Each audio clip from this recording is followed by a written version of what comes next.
Hi అండి, welcome back to our channel. అస్సలాముఅలైకుం to everyone. చూడండి, మనం ఈరోజు బెండకాయ మటన్ కర్రీ చేస్తున్నామండి. బెండకాయలు చూడండి ఎంత లేతగా ఉన్నాయో, చాలా లేతగా ఉన్నాయండి, బాగున్నాయి. మార్కెట్కి వెళ్ళి తెచ్చానండి నేను. దీనికోసం మనము చింతపండు నానబెట్టుకోవాలండి. చూపించిన విధంగా ఎక్కువ చింతపండు అవసరం లేదండి. కొంచెం చింతపండు వేసుకొని వాటర్ వేసుకొని నానబెట్టుకోవడానికి పక్కన పెట్టుకోండి. తర్వాత మనము బెండకాయల్ని చూడండి చూపించిన విధంగా కట్ చేసుకోండి. చిన్న చిన్న ముక్కలుగా కట్ చేసుకోండి. బెండకాయ అయితే చాలా లేతగా ఉన్నాయండి, బాగున్నాయి. బెండకాయలన్నీ మనము నేను ఆల్రెడీ కడిగి పెట్టి ఆరబెట్టుకున్నానండి. అందుకని వాటర్ ఏం లేవండి బెండకాయలో. మనం బెండకాయ కర్రీ చేసేటప్పుడు కొంచెం ముందుగా కట్ చేసుకొని కడుక్కొని మనము ఆరబెట్టుకోవాలండి. వాటర్ లేకుండా, జిగడ లేకుండా ఉంటుంది. అప్పుడు చూడండి మనం ఇలాగా కట్ చేసి పెట్టుకోవాలండి. బెండకాయలన్నీ నీట్గా కట్ చేసుకున్న తర్వాత మనము చూడండి కట్ చేసుకున్నాము. మటన్ తీసుకోవాలంటే మటన్ వచ్చి 300 గ్రామ్స్ అండి. బెండకాయలో 500 గ్రామ్స్ అండి, హాఫ్ కిలో. మటన్ వచ్చి 300 గ్రామ్స్. మటన్లో మనము చూడండి కొంచెం వాటర్ వేసుకొని తర్వాత ఉప్పు వేసుకోవాలండి ఉడకబెట్టుకునేదానికి. ఉప్పు వేసుకున్న తర్వాత మనము జింజర్ గార్లిక్ పేస్ట్ ఒక హాఫ్ స్పూన్ వేసుకోండి. హాఫ్ స్పూన్ వేసుకున్న తర్వాత పసుపు వేసుకోండి. కొంచెం వేసుకొని ఉడకబెట్టుకోవాలండి పక్కన. అది ఉడికే వరకు మనం కర్రీ చేసుకుందామండి. అప్పటి వరకు ఉడుకుతూ ఉంటుంది. మనము బెండకాయని కర్రీ చేసుకుందాం అప్పటి వరకు. టమాటా, ఎర్రగడ్డ, పచ్చిమిర్చి తీసుకోవాలండి చూపించిన విధంగా. 3 టమాటాలు అయితే 3 ఆనియన్, 4 టమాటా, 4 పచ్చిమిర్చి అండి. కట్ చేసుకొని పచ్చిమిర్చిని ఇలాగా నిలువుగా కట్ చేసుకోండి. కర్రీ పులుసులో వేసినప్పుడు బాగుంటాయండి అవి.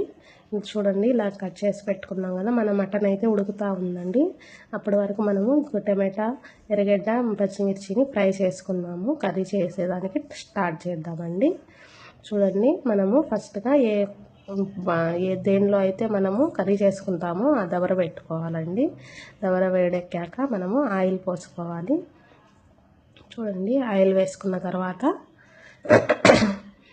ఆయిల్ వేడెక్కే వరకు మనము చూడండి తాలింపు పెట్టుకోవాలండి. జీలకర్ర, ఆవాలు, కొంచెం మెంతులు ఇందులోనే వేసేసుకోండి. తర్వాత కరివేపాకు. సపరేట్గా మెంతులు పడే ఏం అవసరం లేదండి దీనికి. చూడండి ఆయిల్ వేడెక్కిపోయింది. మనము అవన్నీ ఆయిల్లో వేసుకోవాలండి. వేసుకున్న తర్వాత మనం పచ్చిమిర్చిని కూడా వేసి మనము ఫ్రై చేసుకోవాలండి. చూడండి పచ్చిమిర్చి అవన్నీ వేగాక పచ్చిమిర్చి వేసుకోవాలండి. పచ్చిమిర్చి వేసుకున్నాక పచ్చిమిర్చిని కూడా ఫ్రై చేసుకున్నాక ఆనియన్ వేసుకోవాలి. ఆనియన్స్ని కూడా మనం మంచిగా ఫ్రై చేసుకోవాలండి. టమాటాస్ని పక్కన పెట్టుకొని ఓన్లీ ఆనియన్ ఒకటే వేసుకోవాలి. ఆనియన్ కూడా పచ్చివాసన పోయే వరకు వేయించుకోవాలండి. ఆనియన్ కలర్ చేంజ్ అవ్వాలి. మన మటన్ అయితే ఉడుకుతూ ఉంది పక్కన. చూడండి ఫ్రై చేసుకున్నాక కలర్ చేంజ్ అయ్యాక మనము అందులో జింజర్ గార్లిక్ పేస్ట్ 1 స్పూన్ వేయాలండి. మటన్లో హాఫ్ స్పూన్ వేసాము, ఇక్కడ 1 స్పూన్ వేసామండి. ఇది ఫ్రై చేసుకోవాలి. బాగా ఫ్రై చేసుకున్న తర్వాత మనము అది కూడా పచ్చివాసన పోయి కలర్ చేంజ్ అవ్వాలండి. మనకి కలర్ చేంజ్ అయ్యాక మనము మటన్ అయితే ఉడికిపోయిందండి. మటన్ ఉడికిపోయిందని చెప్పి నేను స్టవ్ ఆఫ్ చేసేసానండి. ఆఫ్ చేసి పెట్టుకున్నాను పక్కన. చూడండి ఇది అయితే కలర్ చేంజ్ అయిపోయింది, ఫ్రై అయిపోయిందండి. బాగా ఫ్రై అయిపోయాక మనం ఏమంటే ఇందులో మనము టమాటాలు వేసుకోవాలండి. కట్ చేసి పెట్టుకున్నాం కదండి ముందుగా కట్ చేసుకొని, ఆ టమాటాస్ వేసుకొని అవి కూడా మగ్గనివ్వాలండి బాగా టమాటాస్ని. చూడండి టమాటాస్ వేసుకొని ఫ్రై చేసుకొని బాగా మనము ఫ్రై చేసుకుంటూ ఉండాలి. చూడండి టమాటాస్ కూడా మగ్గిపోయాయండి మనవి. టమాటాస్ మగ్గిపోయాక మనము చింతపండు రసం వేసుకోవాలండి. ముందుగా నానబెట్టుకున్నాం కదండి, ఆ చింతపండు రసాన్ని కర్రీలో యాడ్ చేసుకోవాలి చూపించిన విధంగా.